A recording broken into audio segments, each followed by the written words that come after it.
پھر جب ذی الحجہ کی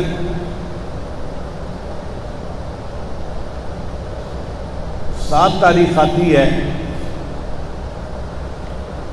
تو حاجی لوگ احرام باندھ کے مینا چلے جاتے ہیں۔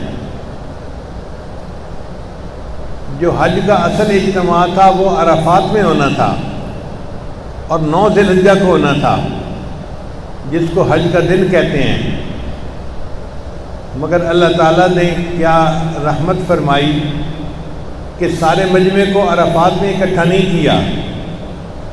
اگر وہاں مجمع جمع ہو جائے گا، سامان ہوگا، تو لوگوں کے لیے وقوف کرنے میں مشکل ہو جائے گی۔ عرفات کے میدان کو خالی رکھوایا، فرمایا تم مکہ سے چلو اور مینا کے اندر آ کر اپنے خیمے لگاؤ۔ پھر مینا میں 5 نمازیں پڑھ کے 9 ذی الحجہ کو فجر کے بعد عرفات جاتے ہیں۔ یہ جو 9 ذی الحجہ کا دن ہے نا، اس کو یوم عرفہ کہتے ہیں، اور حج کے 2 رکن ہیں، ایک یوم عرفہ اور ایک طواف زیارت۔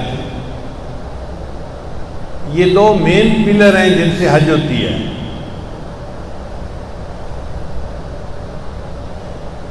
چنانچہ حاجی لوگ یوم عرفہ سے پہلے عرفات پہنچ جاتے ہیں، آرام کرتے ہیں، کچھ کھا پی لیتے ہیں۔ پھر 9 ذی الحجہ کو ظہر سے لے کے مغرب تک کا وقت وقوف کا وقت ہے، وہ اللہ سے مانگنے کا وقت ہے۔ پورے حج کا نچوڑ وہ وقت ہے۔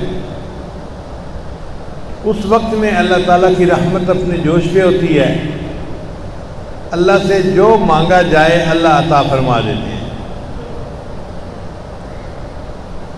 اس لیے وقوف عرفہ بہت اہمیت کا حامل ہے۔ اگر اللہ تعالیٰ چاہتے تو عرفات میں پہنچ کر 2 رکعت نماز ادا کرنے کو حج بنا دیتے، مگر ہم مصیبت میں پڑ جاتے۔ امام صاحب جماعت کھڑی کر دیتے اور ہم جیسے کئی بوڑھے ابھی وضو بنا رہے ہوتے، اور لاکھوں عورتیں ہوتی کہ جو لاکھوں روپیہ خرچ کر کے جاتی اور حج کے دن میں انہوں نے نماز بھی نہیں پڑھنی ہوتی، ان کے معذوری کے دن آ جاتے، تو وہ تو حج سے ہی محروم ہو جاتی۔ اللہ تعالیٰ نے احرام باندھ کر عرفات کے میدان میں ظہر اور مغرب کے درمیان پہنچ جانے کا نام وقوف عرفہ رکھ دیا۔ حتیٰ کہ کوئی بندہ اگر بیمار ہے، بے ہوش ہے، اور اس کو بھی کوئی دوسرا بندہ وہاں پہنچا دیتا ہے تو اس کا بھی وقوف عرفہ ہو جاتا ہے۔ اللہ تعالیٰ نے کتنی مہربانی فرمائی۔ پھر بندہ ظہر سے لے کے مغرب تک اللہ سے جو چاہے مانگے،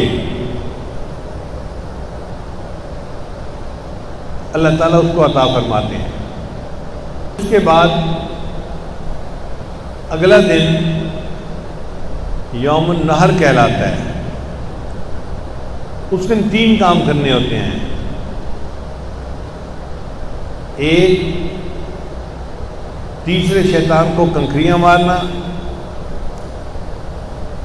اور دوسرا قربانی کرنا، اور تیسرا بال کٹوا کر احرام کو اتار دینا۔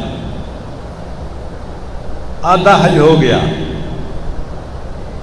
جو احرام کی پابندیاں تھیں وہ ختم ہو جاتی ہیں، سوائے ایک پابندی کے، اور وہ پابندی یہ ہے کہ اگر میاں بیوی دونوں حج پر گئے ہوں تو جب تک وہ طواف زیارت نہیں کر لیں گے، میاں بیوی کا آپس میں ملاپ جائز نہیں ہے۔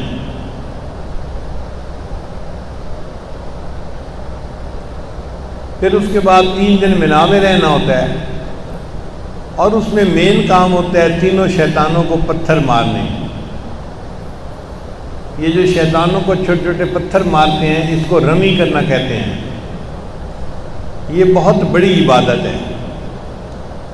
فقہا نے لکھا ہے کہ جو حاجی شیطان کو کنکری مارتا ہے، ہر کنکری مارنے کے بدلے اتنا بڑا گناہ معاف ہوتا ہے، اگر وہ گناہ معاف نہ ہوتا اس بندے کے لیے یقینی جہنم جانے کا ذریعہ بنتا تھا۔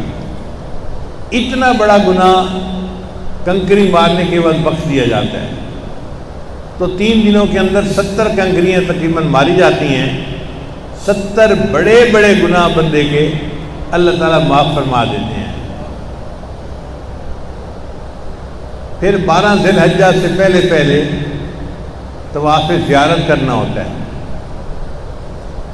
حاجی لوگ منا سے آتے ہیں بیت اللہ اور وہاں آ کے طواف کرتے ہیں اور سعی کرتے ہیں۔ طواف زیارت کے بعد گویا ان کا حج مکمل ہو جاتا ہے کہ حج کے 2 رکن پورے ہو گئے، ایک وقوف عرفہ اور ایک طواف زیارت۔ اور اس میں طواف زیارت کا بدل موجود ہے۔ اگر کوئی بندہ طواف زیارت نہ کر سکا یا اس کو کوئی مجبوری ہو گئی تو اس کے بدلے وہ قربانی دے دے تو طواف زیارت نہ کرنے کا مسئلہ حل ہو جاتا ہے۔ لیکن اگر اس بندے کا وقوف عرفہ کا عمل نہ ہوا تو اس کا حج ہی جو ہے چھوٹ گیا۔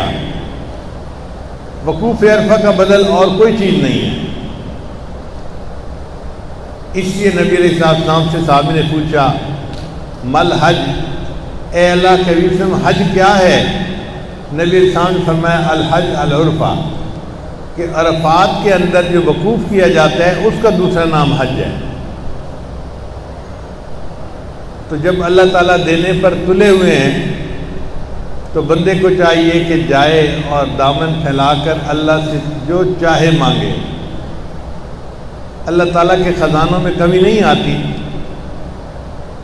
اور اللہ تعالیٰ دینے سے تھکتے بھی نہیں ہیں۔ اللہ تعالیٰ ہمیں بھی ان خوش نصیبوں میں شامل فرمائے جو احرام باندھ کے جائیں گے، اللہ کے گھر کا دیدار کریں گے، اس مقدس جگہ کے اوپر کچھ دن گزاریں گے اور حج کر کے گناہوں سے بخشے بخشائے واپس لوٹائیں گے۔